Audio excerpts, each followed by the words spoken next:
இதுவரைக்கும் நம்ம சேனலை சப்ஸ்கிரைப் பண்ணாதீங்க, உடனே சப்ஸ்கிரைப் பண்ணுங்க. அப்படியே அந்த பெல் பட்டனையும் பிரஸ் பண்ணுங்க. நம்மளுக்கான சப்ஸ்கிரைபரை இன்க்ரீஸ் பண்ணிட்டே இருங்க. ஹலோ வியூவர்ஸ், வங்கக்கடலில் வரும் 29ஆம் தேதி புயல் உருவாக வாய்ப்புள்ளதால் தமிழகத்தில் பலத்த மழை பெய்ய வாய்ப்புள்ளது என சென்னை வானிலை ஆய்வு மையம் தகவல் தெரிவித்துள்ளது. இது தொடர்பாக வானிலை மையம் இயக்குனர் கூறுகையில், இந்திய பெருங்கடல் மற்றும் அதனை ஒட்டியுள்ள பகுதிகளில் குறைந்த காற்றழுத்த தாழ்வு நிலை உருவாகியுள்ளது. காற்றழுத்த தாழ்வு பகுதியானது வரும் 27ஆம் தேதி என்று காற்றழுத்த தாழ்வு மண்டலமாக வலுப்பெற வாய்ப்புள்ளதாகவும், இந்த காற்றழுத்த தாழ்வு மண்டலம் தமிழகத்தை நோக்கி நகர்ந்து மேலும் வலுப்பெற்று 29ஆம் தேதி புயலாக உருவாக வாய்ப்புள்ளதாகவும் தெரிவிக்கப்பட்டுள்ளது. இதன் காரணமாக வரும் 29 மற்றும் 30ஆம் தேதிகளில் தமிழகத்தின் கடலோர மாவட்டங்கள் மற்றும் தமிழக உள் மாவட்டங்களில் லேசானது முதல் இடியுடன் கூடிய கனமழை பெய்யக்கூடும். மேலும் ஈரோடு, சேலம், கோவை, தேனி, திண்டுக்கல், மதுரை, விருதுநகர், திருநெல்வேலி, கன்னியாகுமரி, திருவாரூர், தஞ்சாவூர் ஆகிய மாவட்டங்களில் மழை பெய்யும்.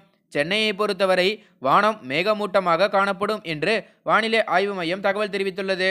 கடந்த 24 மணி நேரத்தில் வெப்பச்சலனம் காரணமாக தமிழகத்தில் ஆத்தூரில் 10 சென்டிமீட்டர் மழையும், பெரியகுளத்தில் 6 சென்டிமீட்டர் மழையும், திருவண்ணாமலை, ஒசூர், கிருஷ்ணகிரியில் தலா 5 சென்டிமீட்டர் மழையும் பதிவாகியுள்ளது.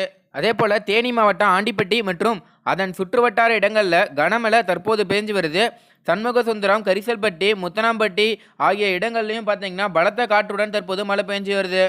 அதாவது எப்போ மே மாதம் வந்தாலுமே சரி, ஒவ்வொரு வருஷமும் வெயிலோட கம்பேர் பண்ணும்போது போன வருஷத்தை கம்பேர் பண்ணும்போது இந்த வருஷம் ரொம்ப ஜாஸ்தியாக தான் இருக்குது. குறிப்பாக பார்த்தீங்கன்னா இந்த வருஷம் இன்னும் மே மாதமே ஆரம்பிக்கல, அதுக்குள்ளே 105லேருந்து 110 டிகிரிக்குள்ளே பார்த்தீங்கன்னா பல இடங்களில் வெயில் சுட்டெரிச்சிட்டு இருந்தது.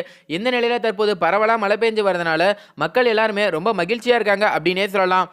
குறிப்பாக பல இடங்களில் பார்த்தீங்கன்னா இந்த தென் மாவட்டங்களில் தான் அதிகமாக வெயில் தாக்குச்சுன்னே சொல்லலாம். சேலம், தருமபுரி, கிருஷ்ணகிரி போன்ற மாவட்டங்களில் தான் பார்த்தீங்கன்னா வெயில் சுட்டெரிச்சது.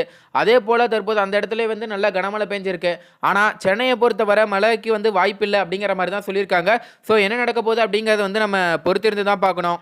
மேலும் இந்த தகவல் குறித்து உங்களோட கருத்து என்ன அப்படிங்கிறத கீழே கமெண்ட்டில் பதிவு பண்ணுங்கள்.